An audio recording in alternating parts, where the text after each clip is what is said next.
ಶ್ರೀಕಂಠೇಗೌಡರು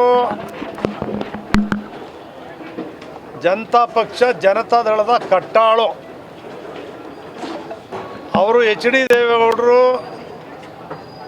H D Kumaraswamy ಅವರು ಜನತಾದಳ ಪಕ್ಷವನ್ನು ನಂಬಿರ್ತಕ್ಕಂಥವರು.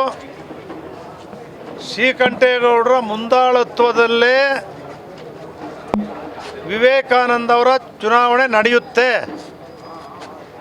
ಶ್ರೀಕಂಠೇಗೌಡರ ನಾಯಕತ್ವದಲ್ಲೇ ವಿವೇಕಾನಂದರ ಚುನಾವಣೆ ನಡೆಯುತ್ತೆ.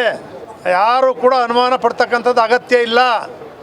ಭಾರತೀಯ ಜನತಾ ಪಕ್ಷದ ಅಧ್ಯಕ್ಷರಾದಂಥ ವಿಜಯೇಂದ್ರ ಅವರು ಬರಬೇಕಾಗಿತ್ತು. ಅವರು ಅನಿವಾರ್ಯ ಕಾರಣದಿಂದ ಅವರ ತಮ್ಮ ರಾಘವೇಂದ್ರ ಅವರು ಲೋಕಸಭಾ ಸದಸ್ಯರನ್ನ ಕಳಿಸ್ತಾ ಇದ್ದಾರೆ. ವಿರೋಧ ಪಕ್ಷದ ನಾಯಕರಾಗಿರ್ತಕ್ಕಂಥ ಅಶೋಕ್ರವರು ಕೂಡ ಬರ್ತಾ ಇದ್ದಾರೆ. ಭಾರತೀಯ ಜನತಾ ಪಕ್ಷ ಜನತಾದಳ ಮೈತ್ರಿ ಆಬಾಧಿತವಾಗಿದೆ, ಗಟ್ಟಿಯಾಗಿದೆ. ಮೈತ್ರಿ ಅಭ್ಯರ್ಥಿಯಾಗಿ ಇವತ್ತು ವಿವೇಕಾನಂದರವರು ನಾಮಿನೇಷನ್ ಪತ್ರವನ್ನು ಸಲ್ಲಿಸ್ತಾ ಇದ್ದಾರೆ. ಯಾರು ಯಾವುದೇ ರೀತಿ ಅನುಮಾನ ಪಡ್ತಕ್ಕಂಥದ್ದಿಲ್ಲ. ಒಂದು ಸಣ್ಣ ಕನ್ಫ್ಯೂಷನಿಂದ ಲಿಂಗರಾಜೇಗೌಡರ ಹೆಸರನ್ನ ಅವ್ರು ಅನೌನ್ಸ್ ಮಾಡಿದರು.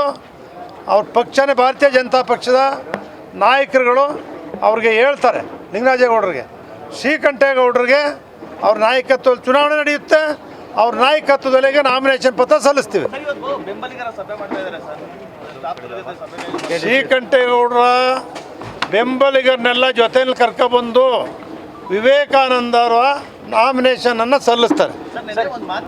ಅವರು ನಿಲ್ಲಬೇಕು ಅಂತಕ್ಕಂಥ ಕಳಕಳಿ ಹೋರಾಟವನ್ನು ಮಾಡಿದರು. ಬೆಳಿಗ್ಗೆ ನಮ್ಮ ರಾಷ್ಟ್ರೀಯ ಅಧ್ಯಕ್ಷರಾಗಿರ್ತಕ್ಕಂಥ ಎಚ್ ಡಿ ದೇವೇಗೌಡರು, ರಾಜ್ಯಾಧ್ಯಕ್ಷರು ಮಾಜಿ ಮುಖ್ಯಮಂತ್ರಿಗಳಾದಂಥ ಎಚ್ ಡಿ ಕುಮಾರಸ್ವಾಮಿ ಅವರು ಶ್ರೀಕಂಠೇಗೌಡರ ಜೊತೆ ಮಾತಾಡಿ ಅವ್ರ ಮನವನ್ನು ಒಲಿಸಿದ್ದಾರೆ.